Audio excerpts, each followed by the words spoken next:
الحمد لله رب العالمين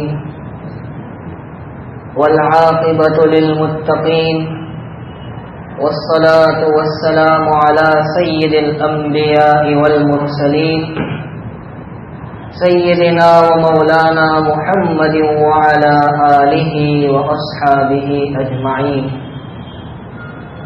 أما بعد فأعوذ بالله من الشيطان الرجيم.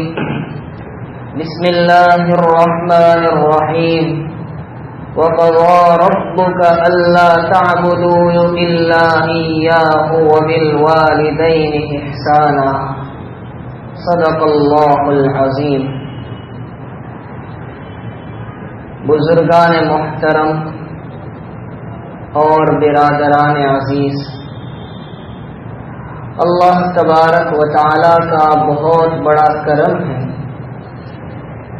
کہ جس نے ہمیں اس کے گھر میں اس کے دین کی نسبت پر یہاں جمع ہونے کی توفیق عطا فرمائی. اللہ تعالی ہمارے بیٹھنے کو قبول فرمائے اور جو باتیں کہی جائے اللہ تعالی ان پر ہم تمام کو عمل کی توفیق عطا فرمائے. اس وقت ہمارے معاشرے میں ایک عجیب بگاڑ پھیلا ہوا ہے اور وہ ہے اپنے والدین کے ساتھ نافرمانی کا معاملہ. والدین اللہ تعالی کی ایک عظیم نعمت ہے. اس وقت تو ہمیں اس نعمت کا احساس نہیں. احساس اس وقت ہوگا جب کہ دعا کا یہ دروازہ بھی بند ہو جائے گا اور اسے زیر زمین کر دیا جائے گا. تو آج کی مجلس میں والدین کے متعلق ہمیں کل 8 باتیں سمجھنی ہیں. سب سے پہلی بات کہ قرآن کریم والدین کے ساتھ خیر خواہی اور حسن سلوک کے متعلق ہمیں کیا خطاب کرتا ہے. قرآن کریم کی آیات پر جب نظر دوڑائی جاتی ہے تو اللہ تعالی کے فرمان ہمیں 2 طرح کے ملتے ہیں. کچھ تو وہ آیتیں ہیں کہ جن میں اللہ تعالی نے جہاں اپنی اطاعت اور اپنی فرما برداری کا حکم دیا تو اس کے فوراً بعد والدین کے ساتھ حسن سلوک کا حکم دیا. اور اسی سے آپ اندازہ لگا لیجئے کہ والدین کی فرما برداری کا کیا مقام اور کیا مرتبہ ہے. ایسی آیتیں قرآن پاک میں 4 طرح کی ہیں.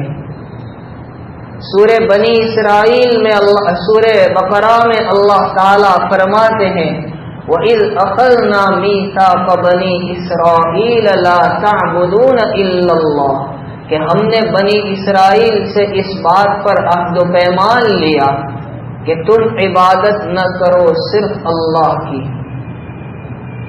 اور اس کے فوراً بعد فرمایا وَبِالْوَالِدَيْنِ إِحْسَانًا کہ اپنے والدین کے ساتھ حسن سلوک کا معاملہ کرو. دوسری آیت ہمیں سورہ نساء میں 5ویں پارے میں ملی جہاں اللہ تعالیٰ اپنی عبادت و فرما برداری کے فوراً بعد اپنے والدین کے ساتھ حسن سلوک کا حکم دے رہے ہیں. فرمایا وَاعْبُدُوا اللَّهَ وَلَا تُشْرِكُوا بِهِ شَيْئًا وَبِالْوَالِدَيْنِ إِحْسَانًا تم اللہ کی عبادت کرو اس کے ساتھ کسی کو شریک نہ ٹھہراؤ اور اپنے والدین کے ساتھ حسن سلوک کرو. تیسری آیت 8ویں پارے میں ہے جہاں کل 10 باتوں کی وصیت کی گئی. اس میں پہلی وصیت شرک سے بچنے کی قُلْ تَعَالَوْا أَتْلُ مَا حَرَّمَ عَلَيْكُمْ رَبُّكُمْ أَلَّا تُشْرِكُوا بِهِ شَيْئًا وَبِالْوَالِدَيْنِ إِحْسَانًا. اور چوتھی آیت جو میں نے شروع میں پڑھی سورہ بنی اسرائیل کی جہاں اللہ تعالیٰ نے اپنی عبادت کے بعد، اپنی فرما برداری کے بعد اپنے والدین کی فرما برداری کا حکم دیا۔ وَقَضَىٰ رَبُّكَ، آپ کے رب نے فیصلہ فرما دیا کس بات کا؟ اللہ تعبدوا الا ایاہ، کہ تم عبادت نہ کرو مگر اسی کی۔ وَبِالْوَالِدَيْنِ احسانا، اور اپنے والدین کے ساتھ اچھا معاملہ کرو۔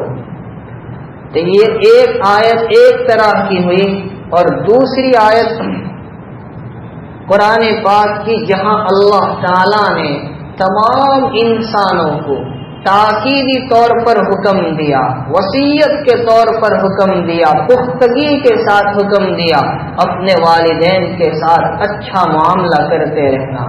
وہ آیتیں تین موقع پر ہے۔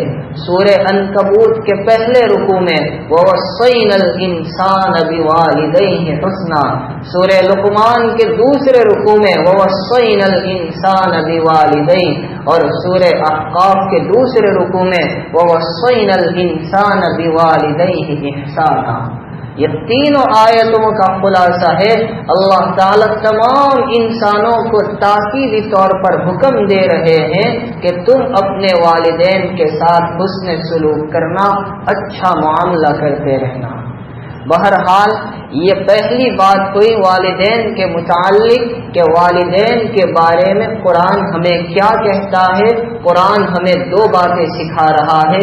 ایک بات تو یہ کہ اللہ کی فرما برداری کے بعد والدین کی فرما برداری کا حکم دیا جا رہا ہے، اور دوسرا یہ سکھا رہا ہے کہ والدین کے ساتھ حسن سلوک کرنا اللہ تعالیٰ نے ہمیں اس کا تاکیدی حکم دیا ہے۔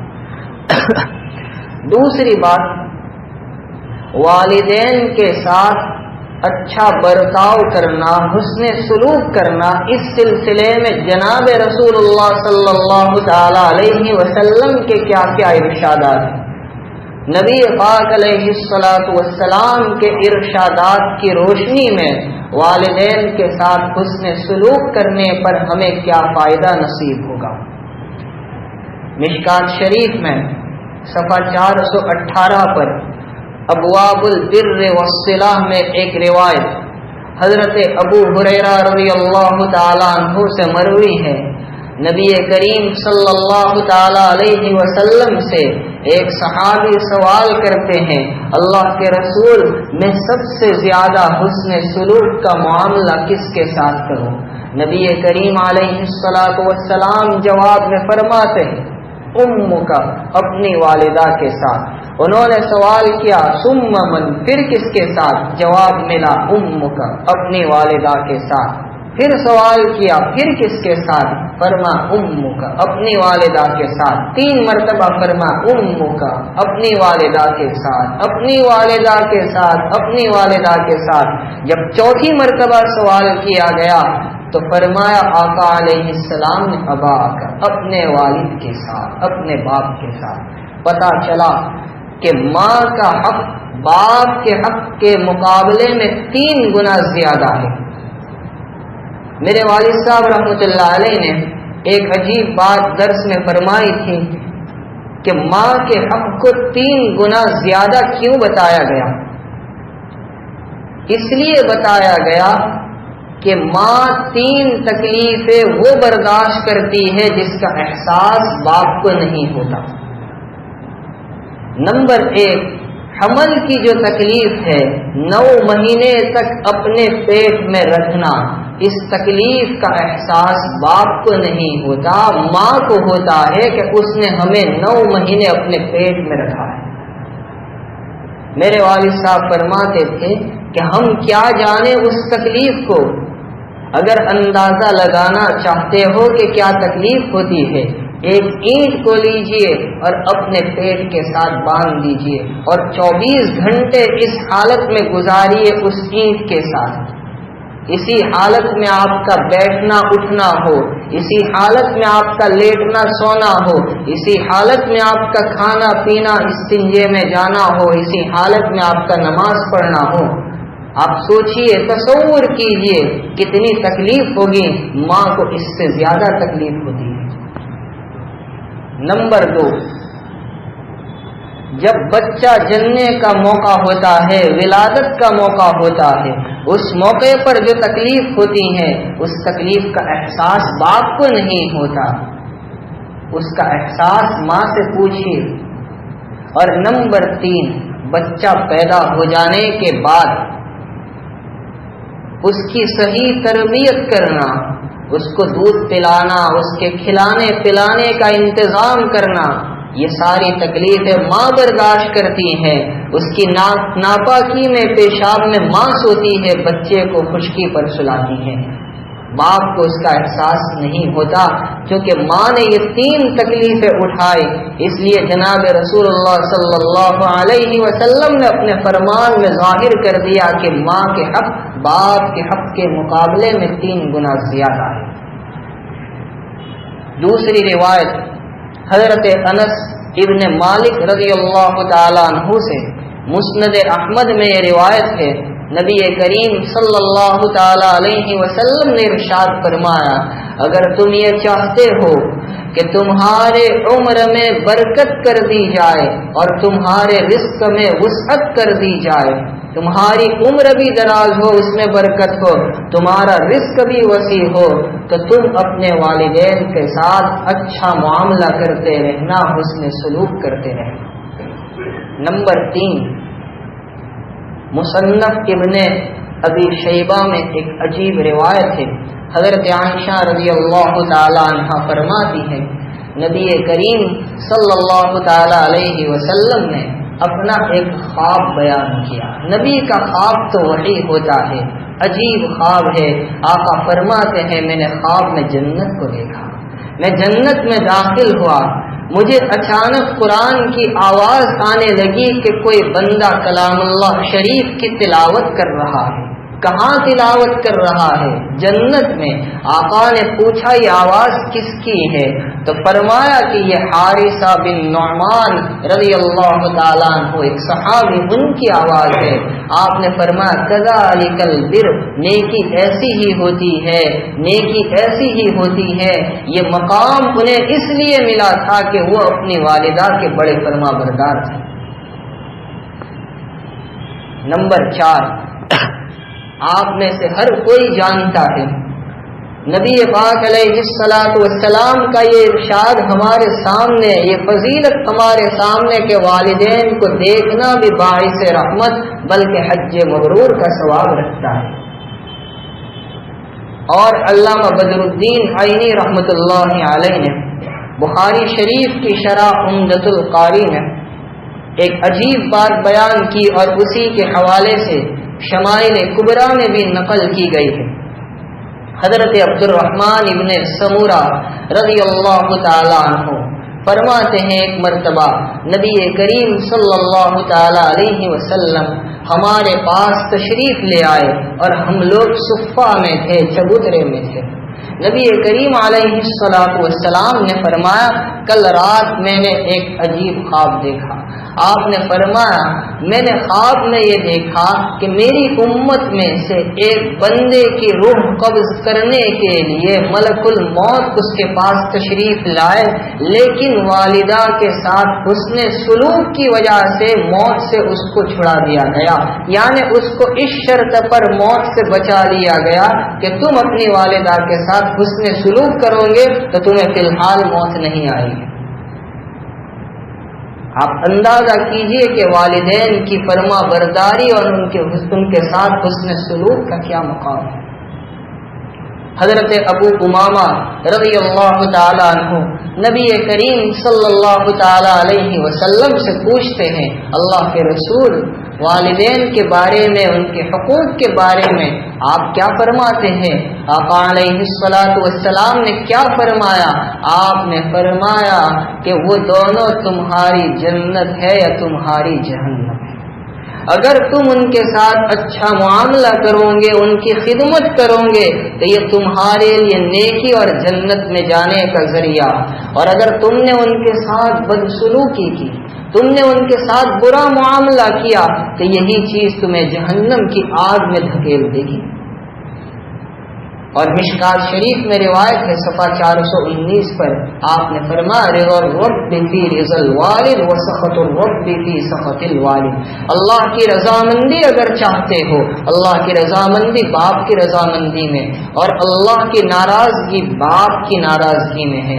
اگر باپ راضی سمجھو اللہ راضی، اور اگر باپ ناراض سمجھو اللہ ناراض۔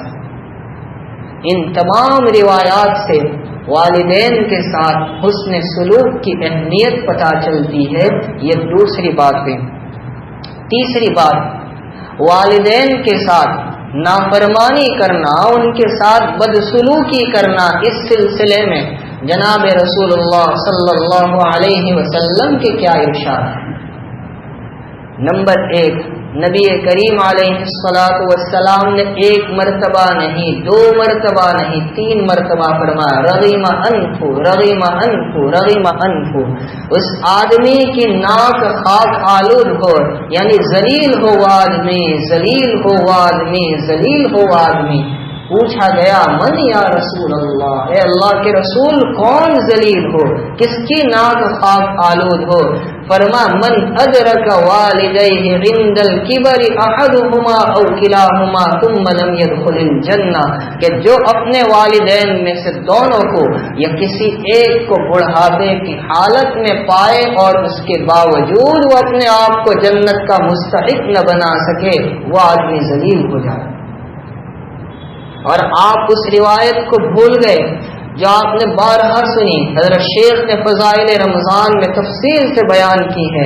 میں اشارہ کر دوں اس روایت کی جانب، منبر پر تشریف لائے، پہلی سیڑھی پر قدم رکھا، فرما آمین، دوسری سیڑھی پر قدم رکھا، فرما آمین، تیسری سیڑھی پر قدم رکھا، فرما آمین۔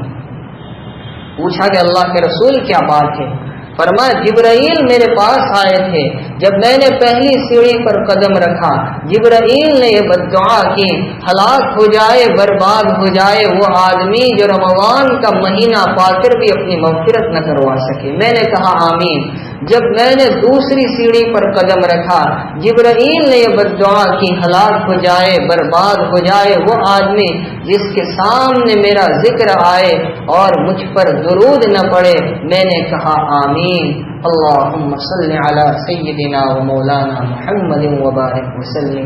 اور جب تیسری سیڑھی پر قدم رکھا تو حضرت جبرائیل کیا بددعا دے رہے ہیں، ہلاک ہو جائے، برباد ہو جائے وہ آدمی جو اپنے والدین کو یا ان میں سے کسی ایک کو بڑھاپے کی حالت میں پائے اور ان کی خدمت کے باوجود اپنے آپ کو جنت کا مستحق نہ بنا سکے۔ میں نے کہا آمین۔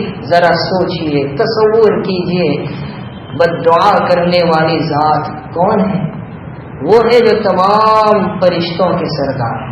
اور اس پر آمین کہنے والی ذات کون ہے؟ وہ ہے جو تمام نبیوں کے سردار۔ اور ظاہری بات ہے کہ یہ بددعا کہاں کی جا رہی ہے؟ مسجد نبوی میں۔ تو کیا یہ دعا رد ہو جائے گی؟ سوچنے کا مقام ہے۔ آقا نے فرمایا تم میں سے کوئی آدمی اپنے ماں باپ کو گالی نہ دے، انہیں برا بھلا نہ کہے۔ ماں باپ کو گالی دینے والا، برا بھلا کہنے والا بدترین آدمی ہے۔ پوچھا گیا کہ کون ہوگا جو اپنے ماں باپ کو گالی دے گا؟ آقا نے فرمایا ہاں، اگر تم کسی کے ماں باپ کو گالی دو اور وہ پلٹ کر تمہارے ماں باپ کو گالی دے تو نتیجہ یہ نکلا کہ تم نے اپنے ہاتھوں اپنے پیر پر کلہاڑی ماری، تم نے اپنے والدین کو گالی دی۔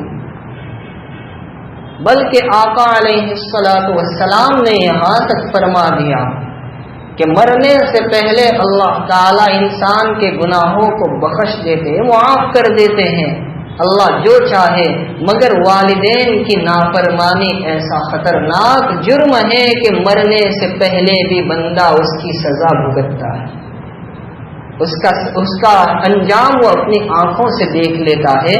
یہ تیسری بات ہوئی والدین کی نافرمانی کے سلسلے میں نبی کریم علیہ الصلوۃ والسلام کے ارشادات۔ چوتھی بات، والدین کی فرما برداری کے چند نمونے۔ کیسے کی جائے والدین کی فرما برداری؟ جناب رسول اللہ صلی اللہ علیہ وسلم کی مبارک زندگی ہم تمام کے لیے نمونہ ہے۔ نبی پاک علیہ الصلوۃ والسلام کی زندگی کا جائزہ لیں تو پتہ چلے گا کہ نبی پاک علیہ السلام کی حقیقی والدہ اس وقت انتقال فرما گئی جبکہ آقا کی عمر صرف 6 سال کی تھی، لیکن اس کے باوجود آقا کی جو رضائی مائیں ہیں، آقا علیہ السلام نے ان کے ساتھ کیا معاملہ کیا۔ ابو لہب کی باندی طویبہ جس نے چند روز نبی پاک علیہ السلام کو دودھ پلایا تھا، آقا علیہ السلام پوری عمر اس کے ساتھ احسان فرماتے رہے۔ اگر آپ مکہ میں تھے آپ اس کی ملاقات کرتے رہے، اسے ہدیے تحائف بھیجتے رہے، اور جب آقا علیہ السلام ہجرت کر کے مدینہ تشریف لے گئے، سیرت المصطفیٰ میں یہ بھی لکھا ہے کہ اگر کوئی بندہ مکہ جانے والا ہوتا، آقا علیہ السلام اس کی خبر دریافت کرتے اور ان کے لیے ہدیے تحائف بھیجا کرتے تھے۔ ایک موقع پر نبی کریم صلی اللہ تعالی علیہ وسلم تشریف فرما ہے، ایک خاتون سامنے سے چلی آ رہی ہے، دونوں جہان کے سردار کھڑے ہو جاتے ہیں، اپنے کاندھے سے کملی کو اتار کر بچھا دیتے ہیں، اس کو بٹھاتے ہیں، آقا اس کے سامنے باادب بیٹھے ہیں، لوگ حیران ہیں۔ آقا نے پوچھا خیریت ہے، کیا بات ہے؟ کہنے لگی ادھر کی جانب نکلی تھی، سوچا تمہارا دیدار اور تمہاری ملاقات کرتی چلوں، اور آقا نے کہا کچھ چاہیے؟ پانی کی طلب کی، ایک صحابی اٹھنے لگے، آقا نے فرمایا کوئی نہیں میں اٹھوں گا، خود اٹھ کر گئے، پانی کے بجائے دودھ لے کر آئے، اسے پیش کیا، صحابہ حیران ہے۔ جب وہ چلے گئے تو آقا سے پوچھا گیا اللہ کے رسول یہ کون تھی؟ آقا نے فرمایا یہ میری ماں حلیمہ تھی۔ ذرا سوچئے اگر حلیمہ کے ساتھ نبی پاک علیہ السلام کا یہ معاملہ ہے تو اگر بی بی آمنہ حیات ہوتی تو میرے آقا کا معاملہ ان کے ساتھ کیا ہوتا؟ امام ابو حنیفہ رحمت اللہ علیہ کی والدہ عجیب عورت تھی۔ نبی حضرت امام ابو حنیفہ پر بعض مرتبہ بگڑ بھی جاتی، لیکن امام صاحب ناراض نہیں ہوتے۔ اگر انہیں کوئی مسئلہ پوچھنا ہوتا تو امام صاحب سے نہیں پوچھتی کہ میرا بیٹا عالم ہے، کہ نہیں میں تو فلاں عالم سے پوچھوں گی۔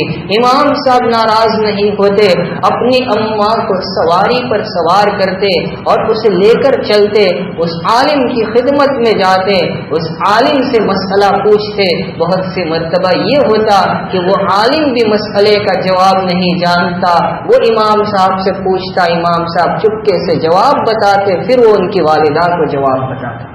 نفحت العرب میں ایک عجیب واقعہ مولانا اعزاز علی صاحب رحمۃ اللہ علیہ نے لکھا ہے کہ حیوہ بن شریح یہ قاضی تھے، اپنے وقت کے قاضی، لیکن ان کی ماں جب کبھی ان کے پاس آتی اور وہ فیصلے کے لیے بیٹھے ہوتے اور کہتے قم یا حیوہ الق الشعیر للدجاج، حیوہ کھڑے ہو جاؤ، مرغیوں کے لیے جو اور دانے ڈالو، حضرت حیوہ کھڑے ہو جاتے، اپنی والدہ کی بات مان لیتے۔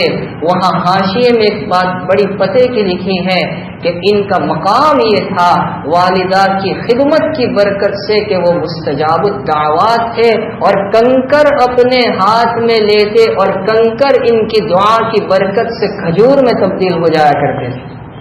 یہ مقام انہیں ملا تھا والدین کی فرما برداری کے نتیجے میں۔ یہ چوتھی بات ہوئی۔ پانچویں بات، والدین کی دعا لینے والے بنے۔ والدین کی دعا کتنی پر اثر ہوتی ہے آپ اندازہ کیجئے، میں چند نمونے آپ کے سامنے رکھتا ہوں۔ نمبر 1، حضرت موسیٰ علیہ السلام اللہ کے نبی، جلیل القدر پیغمبر، اللہ تعالیٰ سے بہت سی مرتبہ عجیب سوال کیا کرتے تھے۔ پوچھا اللہ جنت میں میرا پڑوسی کون ہوگا؟ کہا موسیٰ تم فلاں بستی میں چلے جاؤ، وہاں ایک قصاب ہے گوشت بیچنے والا، وہ جنت میں آپ کا پڑوسی ہوگا۔ حضرت موسیٰ علیہ السلام وہاں پہنچے، اس قصاب کا پتہ معلوم کیا اور اس پر نظر رکھی، اس کو کہا کہ میں تمہارے یہاں مہمان رہنا چاہتا ہوں۔ خیر و برکت کا دور تھا کہ بہت اچھی بات ہے، اس کے یہاں مہمان کے طور پر رہے، دیکھنا تھا آخر اس کا عمل کیا ہے کہ جنت میں ایک نبی کا پڑوس ہونا اسے نصیب ہو رہا ہے۔ وہ قصاب صبح میں اٹھا، گوشت کاٹتا ہے اور بازار میں جا کر اسے بیچا، دوپہر کے وقت اپنے مکان پر آیا اور اس نے کھانا وغیرہ پکایا۔ اس کی بوڑھی والدہ ضعیف نابینا ایک چارپائی پر پڑی تھی، اس نے سالن بنایا، اپنی والدہ کے چہرے کو، منہ کو صاف کیا اور ایک ایک لقمہ اس کے منہ میں دینے لگا۔ جب ماں کھا رہی تھی، ہونٹ حرکت کر رہے تھے، اللہ کے نبی حضرت موسیٰ علیہ السلام نے دیکھنا چاہا آخر کیا کہہ رہے ہیں، ہونٹ کیوں حرکت کر رہے ہیں۔ قریب جا کر دیکھا، سنا تو وہ بوڑھی نابینا والدہ اپنے ہونٹوں کو حرکت دے کر یہ دعا کر رہی ہے، پروردگار یہ میرا بچہ روزانہ میری بڑی خدمت کرتا ہے، اے اللہ میں اس سے راضی ہوں، تو جنت میں اسے موسیٰ کا پڑوسی بنا دینا۔ حضرت موسیٰ علیہ السلام سمجھ گئے کہ اس عمل کی برکت سے اسے یہ مقام ملا ہے۔ ایک بچہ بچپن میں نابینا، ماں پریشان رو رو کر دعائیں کرتی ہے کہ میرا بچہ نابینا ہو گیا، آنکھوں سے دکھنا بند ہو گیا، اندھا ہو گیا۔ ماں کی دعا رو رو کر دعائیں کر رہی ہے، دن رات کی گھڑی میں وہ دعا کر رہی ہے، اپنے رب کے سامنے گڑ گڑا رہی ہے۔ ایک مرتبہ دعا کر کے سوئی، رات کا وقت تھا، خواب میں زیارت ہوئی حضرت ابراہیم علیہ السلام کی۔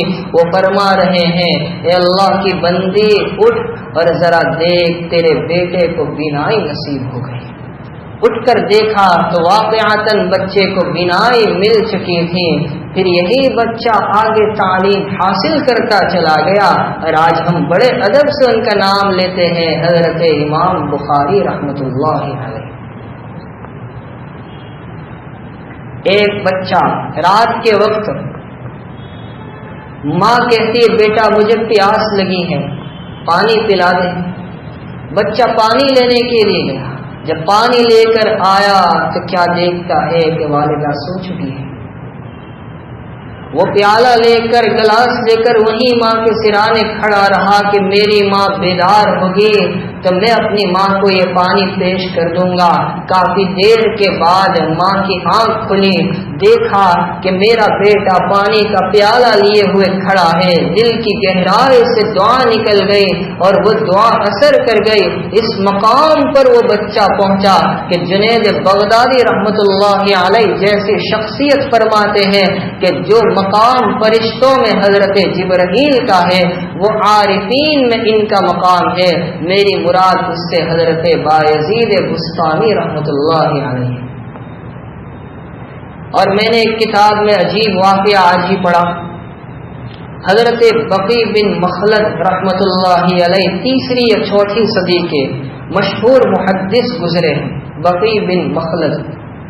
ایک عورت ان کے پاس آئی، آ کر کہتی ہے میرے بچے کو عیسائی پکڑ کر لے گئے اور پتہ نہیں کس حال میں ہوگا، میں بہت پریشان ہوں اور میں مسلسل روتی جا رہی ہوں، مجھے کچھ سمجھ میں نہیں آتا۔ چونکہ بقی بن مخلد بڑے اونچے لوگوں میں سے مستجاب الدعوات تھے، آپ دعا کر دیجئے اللہ تعالیٰ میرے بچے کو اس غلامیت کی زنجیر سے آزاد کر دے اور دشمنوں کی قید سے چھڑا دے۔ حضرت نے فرمایا کہ ٹھیک ہے میں غور کروں گا۔ جب وہ عورت چلی گئی اس کے بعد دعا کی۔ اب کچھ ہی دن ہوئے تھے کہ وہ عورت پھر آئی اور اس کے ساتھ وہ بچہ بھی کھڑا ہے۔ حیران ہو گئے، کہا تیرا بچہ واپس آ گیا؟ کہا جی ہاں۔ کہا کیسے آیا؟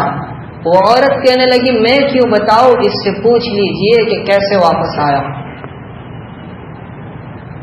تو بچے نے اپنی داستان بتائی کہ مجھے دشمن عیسائی پکڑ کر لے گئے، میرے پیروں میں زنجیر ڈال دی، بیڑیاں ڈال دی اور مجھے کسی طرح باندھ کر رکھا. ایک مرتبہ مجھے کسی طرح زنجیر بندھی ہوئے ہونے کی حالت میں لیے جا رہے تھے. میں چل رہا تھا ان کے ساتھ, زنجیر میرے پیر میں تھی. اچانک زنجیر ٹوٹ گئی. ان لوگوں نے مجھے مارا, پیٹا, برا بھلا کہا کہ تو نے زنجیر توڑ دی, تو نے زنجیر کھول دی. میں نے کہا میں نے کچھ نہیں کیا. وہ لوگ مجھے لوہار کے پاس لے گئے اور زیادہ مضبوط زنجیر میرے پیر میں لوہے کی ڈال دی. لیکن پھر میں تھوڑا سا چلا کہ وہ زنجیر ٹوٹ گئی, گر گئی. مجھے بادشاہ کے پاس پہنچایا گیا. بادشاہ نے اس سلسلے میں عیسائی پادریوں سے پوچھ تاچھ کی. ان راہبوں سے پوچھا تو کسی پادری نے, راہب نے بتایا, لگتا ہے اس بچے کی والدہ دعا کر رہی ہے اور اس کے نتیجے میں یہ زنجیر گر رہی ہے. اب تم لاکھ کوشش کرو لیکن تم اس کو پکڑ نہیں سکتے. خیر اور بھلائی اسی میں ہے کہ اسے چھوڑ دیا جائے. بتانا یہ ہے کہ والدین کی دعا بہت زیادہ اثر کرنے والی ہوتی ہے. پانچویں بات ہوئی. چھٹی بات, والدین کی نافرمانی ہرگز نہ کیجیے. کیا انجام ہوگا والدین کی نافرمانی کا؟ ایک عجیب واقعہ جلال الدین سیوطی رحمۃ اللہ علیہ نے شرح الصدور فی احوال القبور میں لکھا ہے. عوام ابن حوشب فرماتے ہیں, ایک مرتبہ میں کسی بستی کے قریب سے جا رہا تھا. عصر کے بعد کا وقت تھا. وہاں کچھ قبریں بنی ہوئی تھی. اچانک ایک قبر شق ہوئی. اس قبر میں سے ایک عجیب شکل نکلی, ایک مردار نکلا, لیکن اس کا سر انسانی سر نہیں تھا, اس کا سر گدھے کا سر تھا.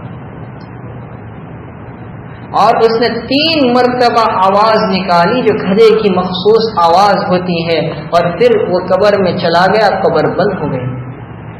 عوام ابن حوشب فرماتے میں حیران تھا. ایک عورت وہاں تھی, وہ مجھ سے کہنے لگی وہ سامنے بڑھیا بیٹھی ہوئی نظر آتی ہے. میں نے کہا جی ہاں.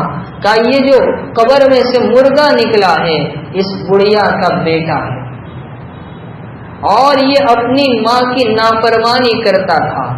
شراب پی کر آتا تھا, ماں اس کو روکتی تھی, بیٹا شراب نہ پیا کر, بیٹا شراب نہ پیا کر.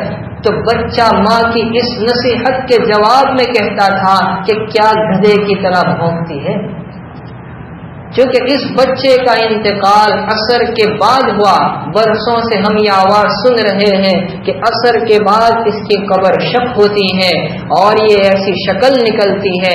3 مرتبہ مخصوص گدھے کی آواز نکال کر پھر قبر میں چلا جاتا ہے. ایک بچے کو اس کے والدین نے اعلیٰ تعلیم دلائی. والد کا انتقال ہو چکا تھا. والدہ نے محنت مزدوری کر کے اسے پڑھایا لکھایا, اونچی ڈگری اس کو دلوا دی. اب وہ بچہ اپنے بزنس میں ایسا مشغول ہوا, اپنے کاروبار میں ایسا مشغول ہوا کہ وہ سروس اور ملازمت کے لیے اپنے چھوٹے سے گاؤں کو, دیہات کو چھوڑ کر مکۃ المکرمہ چلا گیا. اپنی اہلیہ کے ساتھ, بچے کے ساتھ وہاں زندگی گزارنے لگا. اور اس بات کو ایک لمبا زمانہ گزرا کہ پلٹ کر اپنی ماں کی خبر تک نہیں لی. ہر سال وہ حج کرتا تھا. کتاب میں لکھا ہے, جہاں میں نے یہ واقعہ پڑھا کہ اس نے 13 حج کیے. کم سے کم تو 13 سال تو اس نے اپنی والدہ کی خبر نہیں لی. لیکن جب کبھی حج سے فارغ ہوتا, دوسرے یا تیسرے روز اس کو ایک خواب نظر آتا. کوئی کہنے والا کہتا 13 حج قبول نہیں, 13 حج کیے, اور کہا 13 حج ہمارے یہاں قبول نہیں. اب یہ حیران ہو گیا. کوئی بزرگ تھے وہاں, ان سے پوچھا آخر بات کیا ہے؟ میں نے 1 نہیں 13 حج کیے, اور جب کبھی میں حج سے فارغ ہوتا ہوں مجھے دوسرے یا تیسرے روز اس طرح کا خواب نظر آتا ہے. تو انہوں نے پوچھا کہ تمہارے ماں باپ بھائی بہن میں سے کوئی حیات ہے؟ کہ میری بوڑھی والدہ حیات ہے. کہا تم نے ان کی نافرمانی کی ہے، اسی وجہ سے تمہارے اتنے سارے حج اللہ کے یہاں قبول نہیں، ابھی جاؤ ان سے معافی مانگو۔ اب یہ آیا، ٹکٹ لی، تیاری کرنے لگا سفر کی، بیوی نے روکنے کی کوشش کی لیکن جھڑک کر کہہ دیا خدا کے واسطے مجھے نہ روکنا، اور یہ اپنے وطن پہنچا، اپنے گاؤں میں پہنچا، 13 سال کے لمبے عرصے کے بعد پہنچ رہا ہے، کیسے جائے؟ ایک بچہ وہاں کھیل رہا تھا، اس کو پوچھا فلاں صاحب کا مکان یہی ہے؟ کہا کہ ہاں یہی مکان ہے۔ کہا کہ کیا حال ہے؟ کہا ان کے والد کا تو انتقال ہو گیا اور والدہ حیات ہے، بوڑھی ہے، اور اس حال میں ہے کہ انہیں دفن کرنے والا کوئی نہیں، اس حال میں ہے کہ ان کی خیریت پوچھنے والا کوئی نہیں ہے۔ ان کا ایک لڑکا تھا، سروس کے لیے مکہ چلا گیا تھا، پتہ نہیں کیسا لڑکا تھا کہ پلٹ کر اپنی ماں کی کبھی خیریت ہی نہیں پوچھی۔ اب یہ سٹپٹا گیا کہ میرے بارے میں تو یہ چرچے ہو رہے ہیں، کانپتے ہوئے پیروں سے مکان میں داخل ہوا، دیکھا ایک کھاٹلا، ایک چارپائی پڑی ہے اور بوڑھی والدہ ہڈیوں کا ڈھانچہ بن کر اس پر بیٹھی ہیں، کچھ کہہ رہی ہیں، اور جب قریب گیا تو دیکھا کہ ماں کی بینائی بھی جا چکی ہے، بوڑھاپا ہے، موت کا وقت قریب ہے، وہ ہاتھ اٹھا کر دعا کر رہی ہے، پروردگار میرا ایک ہی لڑکا تھا، مجھے چھوڑ کر چلا گیا، اب میں اس بڑھاپے کی حالت میں ہوں اور میرے انتقال کا وقت قریب ہے، تو کم سے کم میرے بچے کو یہاں بھیج دے تاکہ میری قبر میں اترنے والا میرا کوئی تو محرم ہو۔ یہ چھٹی بات ہوئی۔ 7ویں بات، والدین کی بددعا سے بچے۔ والدین کی بددعا لگتی ہے، ضرور لگتی ہے۔ مسلم شریف میں حضرت جریج کا واقعہ ہے، بنی اسرائیل کے عابدوں میں سے تھے، بہت بڑے عابد زاہد، ہر وقت اللہ کی عبادت میں مصروف رہتے، اپنے گھر کو چھوڑ کر جنگل چلے گئے، وہاں ایک عبادت خانہ صومعہ بنا لیا اور مصلی بچھا کر پورا وقت نماز میں مصروف رہتے۔ ان کی والدہ ملنے کے لیے آتی، آواز دیتی یا جریج یا جریج، اے جریج، لیکن یہ نماز میں ہوتے، عبادت میں ہوتے، یا رب امی و صلاتی، نماز نہیں توڑی۔ ماں آواز دے دے کر چلی گئی۔ دوسری مرتبہ پھر کچھ دنوں کے بعد گئے ملاقات کے لیے، مگر وہ عبادت میں تھے، جواب نہیں ملا، چلی گئی۔ تیسری مرتبہ جب آئی ملاقات کے لیے، جواب نہیں ملا، ماں ناراض ہو گئی، ناراض ہو کر اس نے بددعا کر دی کہ تجھے موت نہ آئے جب تک کہ تو کسی فاحشہ اور زانیہ عورت کے ساتھ بدنام نہ ہو جائے۔ یہ واقعہ احادیث میں ہے، اس کے اسباب بننا شروع ہوئے، لوگوں میں ان کی عبادت کے زہد کے چرچے ہوئے۔ کسی نے کہا یہ تو صرف عابد بنے پھرتے ہیں، ذرا آزما کر دیکھ لو۔ اب ایک عورت کو تیار کیا، اس نے ایک چرواہے سے زنا کیا، اسے حمل ٹھہر گیا، اور جب بچہ پیدا ہوا اس نے دعویٰ کر دیا یہ بچہ تو جریج کا ہے۔ اب کیا بات تھی، پورے علاقے میں شور ہوا، لوگ کدال پھاوڑا لے کر آ گئے اور ان کے عبادت خانے کو، صومعے کو منہدم کر دیا، اور ان کو پکڑا کہ بڑے بزرگ بنے پھرتے ہو اور یہ حرکت کرتے ہو، دیکھیے یہ عورت کیا دعویٰ کر رہی ہے کہ بچہ تمہارا ہے۔ کا سکون رکھیے، اور کہا مجھے مہلت دیجیے، میں نماز پڑھ لوں۔ 2 رکعت نماز پڑھ لی۔ نماز سے فارغ ہونے کے بعد اس بچے کے پیٹ پر انگلی رکھ کر پوچھا، اے بچے، حالانکہ نو مولود بچہ ہے، اے بچے سچ سچ بتا تیرا باپ کون ہے؟ وہ بچہ بول پڑا کہ میرا باپ تم نہیں، فلاں چرواہا ہے۔ لوگ حیران رہ گئے، ان کے سامنے ان کی ایک کرامت ظاہر ہو گئے کہ ہم آپ کے عبادت خانے کو عمدہ عالیشان بنا دیتے، کا نہیں، جیسا مٹی کا تھا ویسا بنا دیجئے۔ شراح حدیث نے اس حدیث کی وضاحت میں لکھا ہے کہ ماں نے صرف اتنی بد دعا کی تھی کہ تجھے موت نہ آئے جب تک تو کسی فاحشہ زانیہ بدکار عورت کے ساتھ بدنام نہ ہو۔ اگر ماں زنا کی بد دعا کرتی تو وہ زنا میں بھی مبتلا ہو جاتی۔ اور ایک عجیب واقعہ عربی کے مشہور امام جاراللہ زمخشری، کہا گیا ہے قرآن کریم کی فصاحت و بلاغت کو سمجھنے والے دو ہی عالم گزرے، ایک علامہ جرجانی اور ایک علامہ زمخشری۔ اتنے بڑے عالم تھے لیکن پیر سے لنگڑے تھے۔ یہ لنگڑا پن کیوں آیا؟ یہ والدہ کی بددعا کا اثر تھا، بچپنے کا زمانہ تھا۔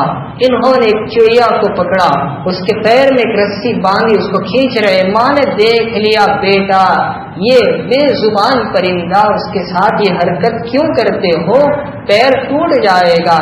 نہیں ماں، ٹوٹ گیا پیر۔ ماں کی زبان پر یہ جملے آ گئے، خدا بھی تیرے پیر کو ایسا ہی توڑ دے جیسا کہ تو نے اس بے زبان پرندے کو توڑا ہے۔ وہ کہتے میری والدہ کی بددعا کا اثر ہے کہ میرا پیر کٹ گیا۔ حالانکہ اتنے بڑے امام تھے کہ قرآن کریم کی فصاحت کو خوب اعلیٰ درجے پر انہوں نے سمجھا تھا۔ اور اس سے ایک عجیب واقعہ لکھا ہے، ایک بزرگ بڑے اونچے مقام پر اپنی والدہ، بوڑھی والدہ، ان کی خدمت میں مشغول و مصروف رہتے تھے۔ اب حج کی تمنا ہوئی، ماں کہتی ہے بیٹا میں بوڑھی ہوں، کہیں میری موت آ جائے اور کوئی میرے پاس نہ ہو۔ رک گئے، کئی سال اس حال میں گزرے، بوڑھی والدہ نہ موت آتی ہے اور ان کی حج کی طلب بڑھتی جا رہی ہے۔ اب ایک مرتبہ سوچا کہ یہ تو مرنے والی ہے نہیں، اور حج کے ارادے سے چل پڑے۔ ماں نے روکنے کی کوشش کی لیکن نہیں مانے۔ ماں نے بددعا کر دی کہ تجھے اللہ تعالی میری نافرمانی کا انجام دنیا میں ہی بتا دے۔ اب یہ حج کے لیے چلے، راستے میں ایک مسجد آئی، مسجد میں ٹھہرے، رات کا وقت ہے، نوافل کی نیت سے کھڑے ہو گئے۔ اتفاق یہ ہوا کہ ایک چور چوری کر کے سامان لے کر بھاگ رہا تھا، لوگ اس کے پیچھے پڑے تھے۔ چور نے دیکھا کہ لوگ میرے پیچھے پڑے ہیں، بچنے کے لیے اس نے مسجد میں داخلہ لے لیا۔ مسجد میں گیا تو وہیں سامان پٹک دیا، لوگ وہیں بھی آ رہے تھے، مسجد کا دوسرا حصہ کھلا تھا، وہاں سے نکل گیا۔ جب لوگ مسجد میں آئے تو دیکھا کہ یہ نماز میں ہے۔ لوگوں نے انہی کو چور شمار کیا کہ بڑا عجیب چور ہے، سامان پیچھے رکھا ہے اور پھر نماز پڑھ کر لوگوں کو دھوکہ دے رہا ہے۔ پکڑ کر لے گئے، بادشاہ کے پاس، حاکم کے پاس پہنچایا، کہا دیکھیے حاکم وقت، بادشاہ سلامت، دیکھیے یہ عجیب چور ہے، چوری بھی کی، سامان لے کر اس نے پناہ مسجد میں لی جو اللہ کا گھر ہے، سامان پیچھے رکھ کر نماز پڑھ رہا ہے، لوگوں کو دھوکہ دے رہا ہے۔ بادشاہ نے کہا اس کو تو دگنی سزا ملنی چاہیے، اس کا ہاتھ بھی کاٹ دو، پیر بھی کاٹ دو اور ان کی آنکھیں بھی نکال دو۔ چنانچہ ہاتھ پیر کاٹ دیا گیا، آنکھیں نکال لی گئی۔ وہ بوڑھے تھے، نابینا تھے، کہتے تھے کہ میری یہ حالت میری والدہ کی بددعا کا اثر ہے۔ بہرحال والدین کی بددعا بڑا خطرناک سلسلہ ہے۔ 8ویں بات یہ ہے کہ والدین کے ہم پر کیا کیا حق ہے۔ اس میں 2 باتیں ہیں۔ کچھ حق وہ ہے جو والدین کی حیات اور زندگی سے تعلق رکھتے ہیں۔ زندگی میں کیا حق ہے؟ زندگی میں حق یہ ہے کہ والدین کی اطاعت و فرما برداری کی جائے۔ نمبر 2 ان کی خدمت کی جائے۔ نمبر 3 ان سے محبت کی جائے۔ نمبر 4 ان کی جانب رحمت کی نظر سے دیکھا جائے۔ نمبر 5 اگر آپ دور رہتے ہیں، والدین الگ رہتے ہیں، تو گاہ بگاہ ان کی ملاقات کی جائے۔ اور اگر والدین دنیا سے رخصت ہو چکے، ان کا انتقال ہو گیا، تو یہ نہ سمجھو کہ والدین کے حقوق کا سلسلہ ختم ہو گیا۔ خدا کی قسم والدین کے احسان کا بدلہ ہم چکا بھی نہیں سکتے، ادا بھی نہیں کر سکتے۔ مرنے کے بعد بھی حق ہے۔ نمبر 1 ان کے لیے دعائے مغفرت کی جائے۔ نمبر 2 ان کے لیے ایصال ثواب کرتے رہیے۔ نمبر 3 اگر ان پر کوئی قرض ہو تو ان کے قرض کو ادا کرنے کی فکر کریں تاکہ آپ کے والدین اس سے بری ہو جائیں۔ نمبر 4 ان کی جانب سے صدقات کرتے رہیے۔ نمبر 5 اگر انہوں نے حج نہیں کیا ہے اور اللہ نے آپ کو صاحب مال بنایا ہے تو ان کی جانب سے یا تو حج بدل خود کیجیے یا کسی سے کروائیے۔ نمبر 6 والدین کی قبر کی زیارت اور ملاقات کرتے رہیے۔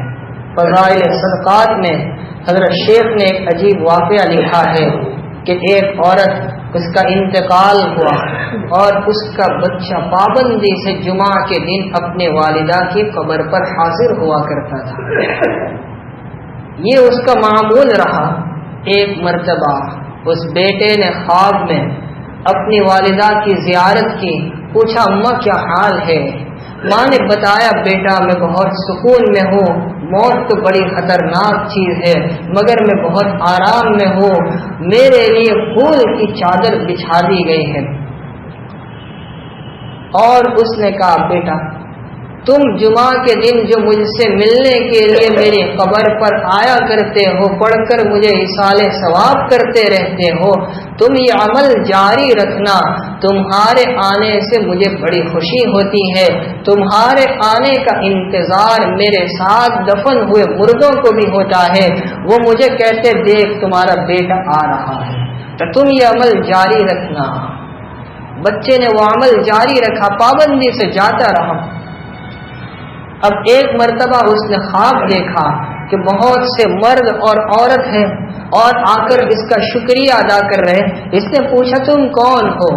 تو کہنے لگے ہم قبرستان کے وہ مردہ مدفون ہیں کہ جب تم قبرستان میں آتے ہو اپنی والدہ کے لیے کچھ پڑھ کر بخشتے ہو اور ہمارے لیے بھی ایصال ثواب کرتے ہو، ہم تمہارا شکریہ ادا کرنے کے لیے آئے ہیں۔ تو والدین کی وفات کے بعد بھی یہ حق ہے کہ ان کی قبروں کی زیارت کرتے رہیے، ان کے لیے ایصال ثواب کرتے رہیے۔ یقیناً ہم میں سے بہت سے بندے ایسے ہیں جنہوں نے اپنے والدین کے دلوں کو دکھایا ہے، زخمی کیا ہے، اگرچہ ہم جانتے بہت سی مرتبہ قصور والدین کا ہوتا ہے، لیکن آپ اس پر صبر کیجئے، کیونکہ حدیث میں یہاں تک فرما والدین اگر کافر ہے تب بھی ان کی اطاعت کرنا ہے، ہاں اگر وہ اللہ تعالیٰ کی نافرمانی کا حکم دے تو اس میں ان کی اطاعت نہ کی جائے گی، ورنہ کافر ماں باپ کی خدمت کی جو دین تعلیم دیتا ہو تو وہ دین اپنے مسلمان ماں باپ کی خدمت اور فرما برداری کے بارے میں کیا کیا ارشادات بتلاتا ہوگا وہ خود ہمیں سوچنا چاہیے۔ خدا کے واسطے والدین بہت بڑی نعمت ہے، جن کے والدین دنیا سے رخصت ہو چکے تو انہیں چاہیے کہ اپنے والدین کے لیے دعائے مغفرت کرتے رہیے، جو حقوق بتلائیے اسے کریے، اور جن کے والدین حیات ہیں یوں سمجھے دعا کا دروازہ کھلا ہے، بند ہونے سے پہلے قدر کر لیجئے۔ آپ نہیں جانتے کہ آپ کی کامیابی کے پیچھے والدین کی دعا کام کر رہی ہے، آپ کی محنت کام نہیں کر رہی ہے۔ اللہ تعالی ہم تمام کو والدین کا فرما بردار خدمت گزار بنائے، اللہ تعالی ہمیں ان کی قدردانی نصیب فرمائے، اور جن کے والدین دنیا سے رخصت ہو چکے اللہ تعالی ان کے درجات خوب بلند فرمائے۔ آمین۔ وآخر دعوانا ان الحمد للہ رب العالمین۔